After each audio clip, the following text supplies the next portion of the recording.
Fala galera! Professor Guilherme Fonseca na área para o nosso primeiro Prepara Cariacica. Minha gente, hoje nós vamos tratar aqui do edital no que se refere à língua portuguesa e ao estudo de caso também e já te apresentar algumas questões da banca IDESG para você já ficar familiarizado em como a banca IDESG cobra as suas questões. Mas antes eu queria saber uma coisa de você. Já coloca aí nos comentários para mim. Qual é o conteúdo de língua portuguesa que mais você tem dificuldade? Todo mundo tem uma pedrinha no sapato aí. Quero saber qual é a sua. Vai! Outra coisa. Você já me segue nas redes sociais? Me segue lá, @profguifonseca no Instagram, Professor Guilherme Fonseca no Facebook e, claro, se inscreve aqui no canal e ativa o sininho para você ter acesso a todos os conteúdos que eu for gravar. Além dos nossos grupos de WhatsApp, além de toda a comunicação que a gente tem pelas redes sociais, quando você se inscreve aqui no canal e ativa o sininho, o YouTube te manda a notificação e você ajuda muito o nosso canal a crescer, tá bom? Vem comigo, vamos falar de coisa boa, vamos falar do edital de língua portuguesa. E por que vamos falar de coisa boa, galera? Porque o edital, como você vê aí, ele foi generoso, ele veio com menos conteúdo do que normalmente. Não significa que o conteúdo é exatamente pequeno, mas ele veio com menos conteúdo do que, por exemplo, o concurso de Vitória, veio com menos conteúdo do que, por exemplo, a própria banca da CEDU, né, que a FCC normalmente coloca. Então, é um conteúdo aí que é super palpável de nós estudarmos até o dia 15 de dezembro sem problema nenhum, tá bom? E outra coisa que você já deve estar se perguntando, Guilherme, mas como que a IDESG cobra? Ela cobra muito a gramática relacionada ao texto, ela mistura a gramática à interpretação, ela é uma banca confusa. Não, minha gente, a IDESG é uma banca muito direta. Ela vai querer ali ver se você sabe a gramática. Portanto, não espere uma cobrança muito de uma gramática relacionada ao texto, mas sim de uma gramática muito direta, que cobra ali de você realmente o que foi estudado, né, em 70% da prova. Os outros 30% no máximo ficam para compreensão e interpretação de textos, que é aqui, ó, o primeiro item do nosso edital. Primeiro item do nosso edital fica por conta da compreensão e interpretação de textos. Guilherme, por que as bancas colocam compreensão e interpretação de texto? Não era só colocar compreensão, por exemplo? Não, galera. Por que compreensão e interpretação de textos? Porque compreensão se refere às informações explícitas, ou seja, aquelas informações que você só localiza no texto. E a interpretação, sim, tem a ver com as informações implícitas, aquelas informações que você realmente precisa interpretar o texto para saber. Tudo bem? Então, o primeiro item aí, né, sempre em toda banca vai cobrar compreensão e interpretação de textos. Denotação e conotação e figuras. Esse é um conteúdo que não é toda banca que cobra, mas é um conteúdo muito legal de se estudar. Quando a gente fala de denotação e conotação em figuras, a gente está falando de uma diferença que é a seguinte, pessoal. Eu queria que você lembrasse que denotação começa com esse Dzão aqui de dicionário. Então, denotação é o uso do sentido real das palavras, enquanto conotação é o uso das palavras no seu sentido figurado, que a gente vê muito em textos literários, nos ditados populares e em outras coisas do cotidiano. Por exemplo, se eu falo assim, eu achei uma corrente aqui no chão que a minha esposa perdeu. Quando eu falo, achei uma corrente aqui no chão, o que você vai entender? Você achou aquele objetozinho aqui no chão. Beleza? Aquela corrente aqui no chão. Agora, quando você fala assim, nossa senhora, esse concurso de Cariacica não teve vaga para educação infantil, a gente rema contra a corrente mesmo, viu? Quando a gente fala, a gente rema contra a corrente mesmo, viu? Essa ideia de a gente rema contra a corrente, você não imaginou mais aquele objetozinho. Isso é conotação, isso é a linguagem figurada. E os tipos de conotação que nós temos são as figuras de linguagem. Então, figuras de linguagem, minha gente, são os tipos de conotação que nós temos. Certo? Os tipos de conotação que nós temos. Deixa eu já te mostrar como que a nossa banca IDESG cobra isso. Olha bem, analise as frases abaixo. Sonhou um sonho que o deixou alegre. Estava morrendo de sono. Foi convidado a se retirar da casa. E o que ele vai pedir aqui, minha gente? O que ele pede aqui é, a classificação das figuras de linguagem que nós temos aí.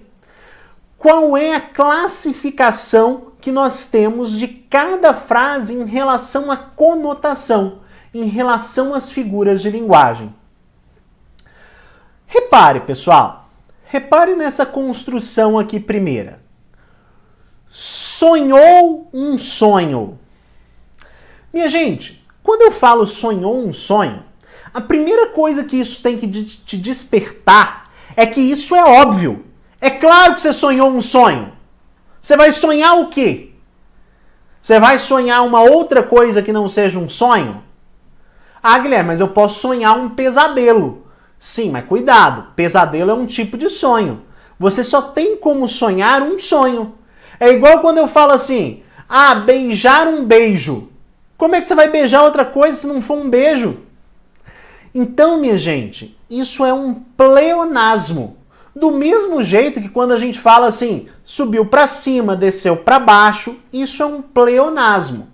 Só que aqui é um pleonasmo mais literário, né? Uma obviedade mais literária, mais bonita de se dizer, mas não deixa de ser um pleonasmo, tá bom? O pleonasmo pode ser um vício, quando a gente usa sem saber, ou pode ser uma figura de linguagem, quando a gente usa para deixar o texto mais bonito.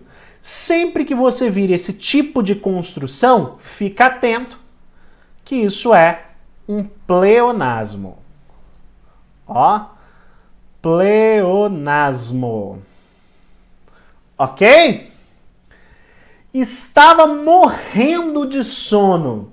Minha gente, você já viu no obituário de alguém assim? Causa da morte, sono. Mas a gente diz no dia a dia que a pessoa estava morrendo de sono. Isso é o quê? Isso é um exagero. Quando a gente se refere a um exagero, quando a gente está exagerando a linguagem, isso é isso é hipérbole. Então, o exagero é a hipérbole. Então, pensei em hipérbole, eu vou pensar em exagero. Foi convidado a se retirar da casa. Essa talvez seja a questão, seja a frase aí que mais enganou a galera nesse concurso. Inclusive, esse concurso acabou de ser aplicado pela IDESG, tá? A questão tá fresquinha. Foi convidado a se retirar da casa. Guilherme, mas para mim não tem figura de linguagem nenhuma aí. Para mim, isso é até denotação. Não é, galera. Por quê? Foi convidado a se retirar da casa. A gente fala muito na escola, né? Não é que o aluno foi expulso. Ele foi convidado a procurar outra escola para ele. O que você está dizendo? Que ele foi expulso. Então, veja. Você está suavizando uma realidade grave. Para a morte, a gente tem muitas vezes isso, né? Por exemplo, ela entregou a alma a Deus. O que significa isso? Que ela morreu. Quando eu falo, ela está com aqueles que mais ama, ela morreu. né? Talvez a morte seja a realidade que a gente tem maior número de eufemismos. Ou quando a gente fala assim, não, o candidato faltou com a verdade. O candidato mentiu, galera. Então, quando eu suavizo uma realidade grave, eu vou chamar isso de eufemismo. Então, eufemismo tem a ver com suavização. Olha só. Eufemismo tem a ver com suavização da linguagem.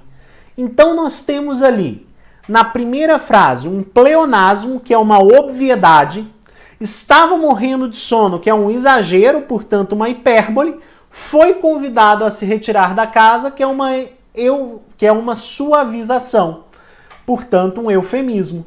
Portanto, é só eu procurar a resposta que atende a isso, ó. Pleonasmo, hipérbole e eufemismo. Letra B, morreu Maria. Questão certa, pode passar para a próxima. Legal? Vamos voltar lá no edital. Bora lá. Depois nós temos aqui, ó, depois de figuras, a gente vai ter coesão e coerência, tipologia textual e significação das palavras, que também são conteúdos muito ligados aí ao texto.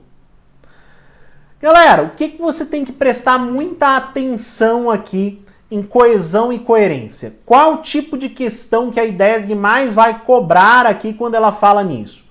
O tipo de questão que ela mais vai cobrar aqui são questões ligadas à referenciação. Referenciação. O que é isso? É ele pegar um pronome, por exemplo, no texto, ele pega lá, vamos supor, um isso, e pede para você dizer a que esse isso se refere. Isso é uma questão relacionada aí a um processo ligado à coesão do texto. Então esse é o tipo principal de questão que a IDESG cobra quando se fala de coesão e coerência. Tipologia textual é você classificar o texto conforme o tipo que ele apresenta. Os três tipos principais que nós temos, ó, quando a gente fala de tipos textuais, nós estamos falando de narrativo, que é o que conta uma história, descritivo,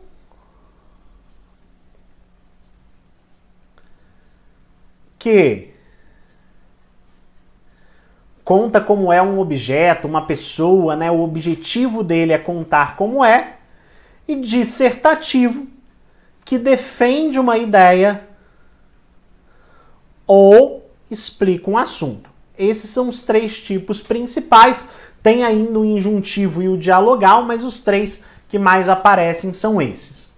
Significação das palavras, que é você entender o que uma palavra significa no contexto. E aí eu preciso treinar bastante questões desse tipo, porque aqui eu não tenho quase a teoria para que a gente saiba.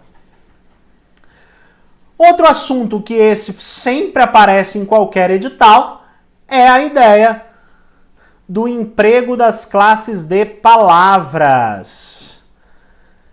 E aí, minha gente, eu não posso confundir com a ideia de sintaxe. Classe de palavra é aquilo que a palavra é. Então é como se o gramático tivesse ali pegado as 10 classes de palavras e fosse separar as palavras por suas características. Então, ó, só rapidinho aqui pra gente ver quais são as 10 classes: substantivo, adjetivo, verbo, pronome, numeral, advérbio,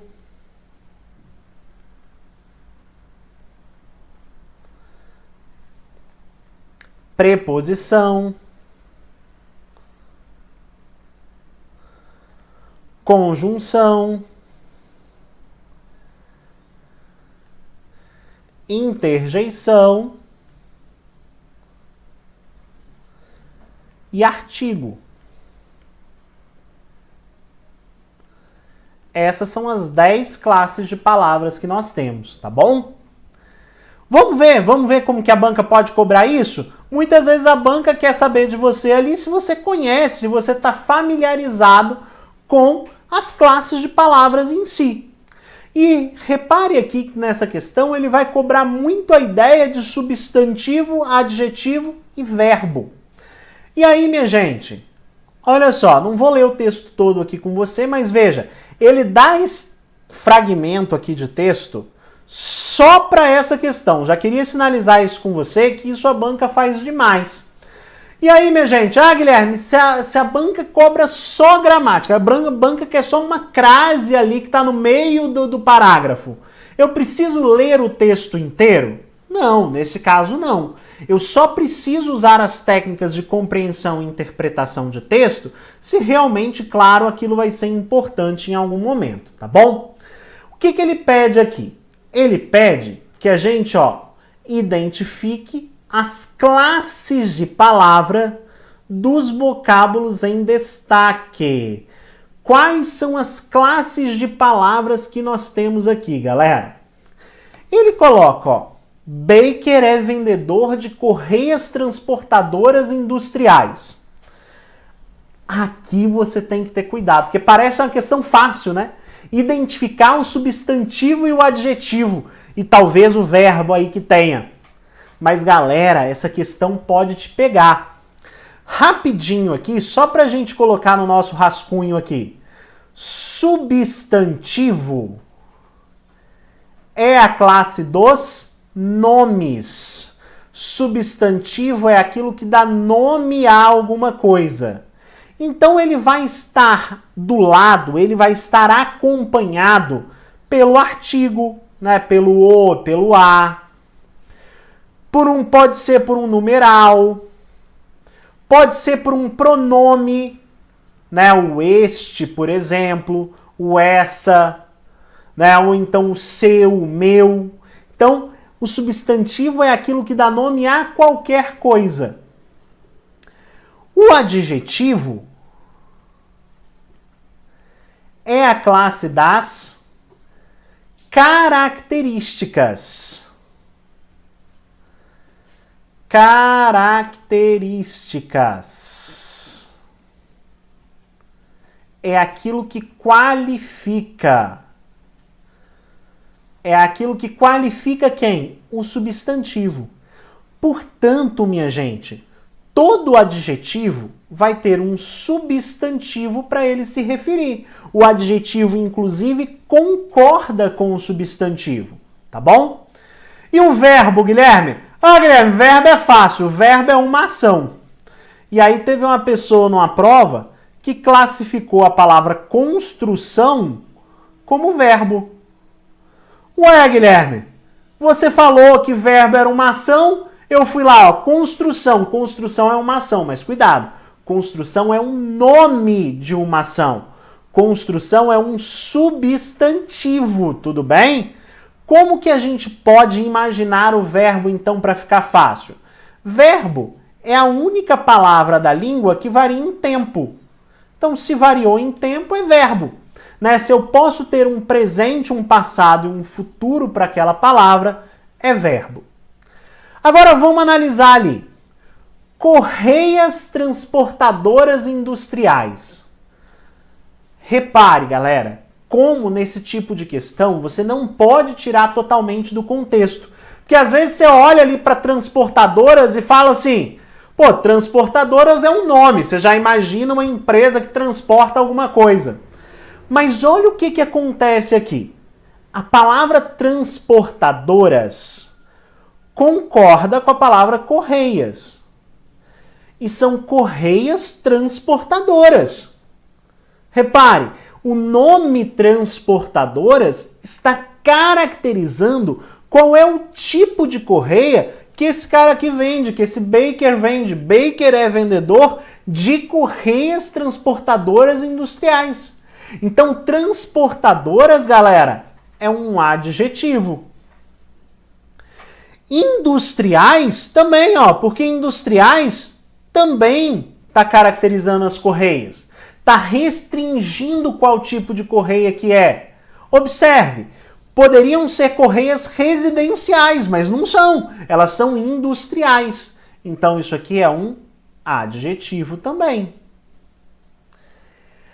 A palavra indicativo. Olha bem, indicativo.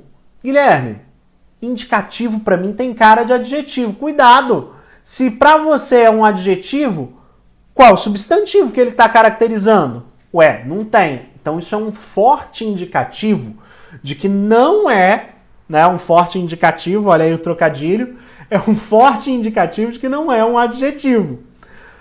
Dá uma olhadinha para essa palavra aqui, minha gente. Olha essa palavra aqui que está gritando para você. A palavra seu, ó. Tá vendo a palavra seu aqui? A palavra seu, ela é um pronome que indica posse que acompanha os substantivos. Portanto, minha gente, indicativo aqui nesse caso é um nome. Portanto, indicativo é um substantivo. Ok? Cidadão, a faixa do cidadão. Ah, Guilherme, do cidadão está caracterizando faixa, então do cidadão é um adjetivo. Você estaria certíssimo se ele estivesse perguntando sobre do cidadão. Mas ele está perguntando só sobre cidadão. Repare, cidadão aqui é um nome, tanto é que ó, é o cidadão. Então, cidadão aqui é um substantivo. Ó, aqui cidadão é um nome. Já cidadã aqui, ó, cidadã tá caracterizando a palavra ciência. É a ciência cidadã. Portanto, se é a ciência cidadã, cidadã aqui é um adjetivo. Logo, nós temos aqui, ó, adjetivo, adjetivo, substantivo, substantivo, adjetivo, letra A de amor e vamos embora. Certo? Matamos a questão. Sobre classes de palavras, aí questãozinha de definição de classe de palavras. Vamos voltar lá para o edital que tem mais coisa. Sintaxe da oração e do período. E aí, pessoal, sintaxe à vontade aí. Nossa, a piada foi péssima, né? Sintaxe da oração e do período. Olha bem. Aqui a gente está falando de função, ó. Classe é o que a palavra é. Função é qual é o papel que ela desempenha. Então aqui a gente vai falar de sujeito, objeto direto, objeto indireto, né? É isso que é sintaxe. Sintaxe é função. E Guilherme, a nossa banca faz essa cobrança diretamente? Sim, faz. É muito comum que ela faça essa cobrança diretamente.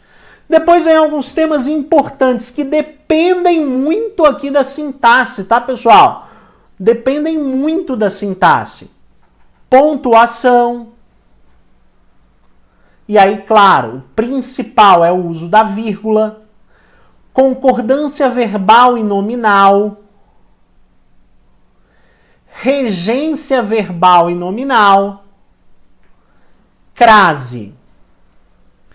Galera, concordância verbal e nominal é a forma como as palavras concordam entre si, né? Se eu pluralizar uma, eu tenho que pluralizar outra. Se uma estiver no singular, outra vai estar no singular. E quais casos que isso acontece?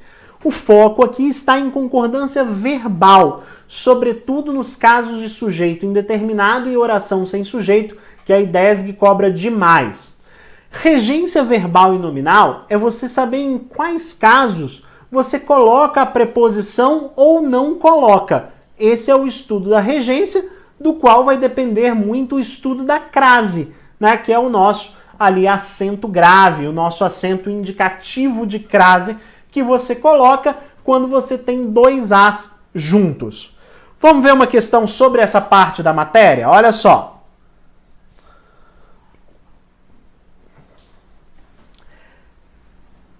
Esta notícia, ou essa notícia, era mais animadora, que não houve ou houveram mortes no acidente. Minha gente, como que você usa esta e essa dentro do texto?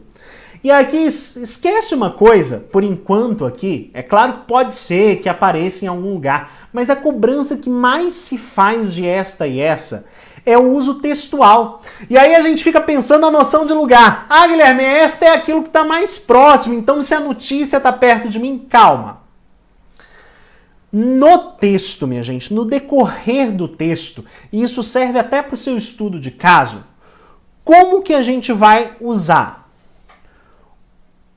o este e os seus derivados, né, esta, né, isto, serve para apontar para aquilo que está para frente, ó. Lembra que o T, ó, aponta para frente. Então o este serve para fazer, para apontar aquilo que está para frente. Algumas bancas aí, né, e quem vai fazer a prova de português tem que saber que isso é catáfora. Mas você que vai fazer a prova normal, né, que não é específica de português, o que você tem que saber é que o este aponta para frente, tá bom? E o esse, ó, aponta para trás. Aponta para aquilo que eu já falei. Quando eu falo atrás, eu estou falando para o já dito, tá bom? Isso é uma anáfora. Então essa é a primeira coisa aqui que a questão cobrou. Ó, se você quiser saber aqui com macete, ó, o S aponta para trás. Tá vendo? Então este, o T aponta para frente, esse tem o S que aponta lá para trás, tá bom? Então, olha só como a gente já identifica aqui.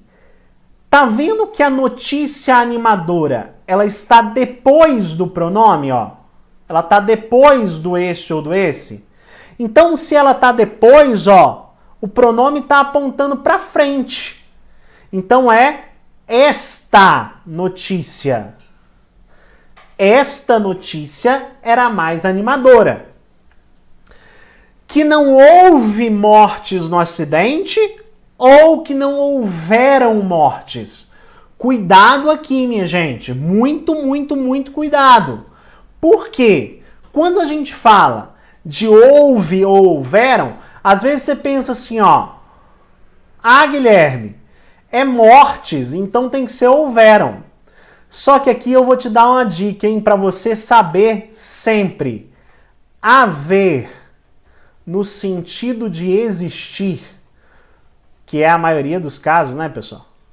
Quando o verbo haver está no sentido de existir, ele fica sempre. Eu disse sempre. Olha que coisa gostosa de falar em português.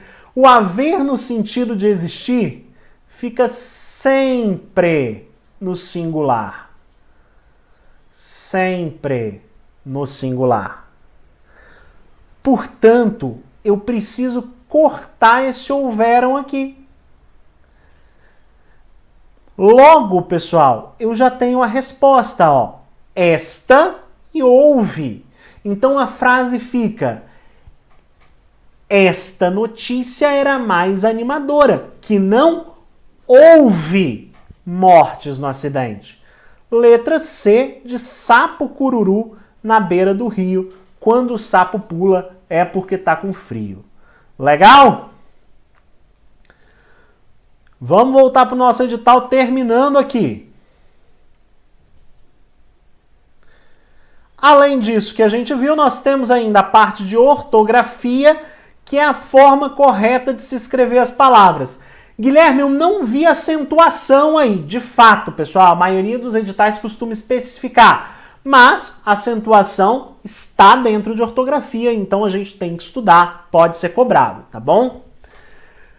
Semântica e estilística. Semântica é o sentido das palavras. Então, o que a gente tem que estudar aqui? As relações entre as palavras. Homônimos, parônimos, ambiguidade, polissemia, são esses nomes que estão dentro da semântica. E estilística tem a ver com estilo. Na verdade, pessoal, é outro nome para apontar para figuras de linguagem, tá bom? Né? Estilística, basicamente, são as figuras de linguagem e os vícios de linguagem. Então, dominamos o edital aí. E agora, no finalzinho da nossa aula, queria te contar um pouquinho sobre o nosso estudo de caso, tá bom? Vamos lá. O que é o nosso estudo de caso, minha gente?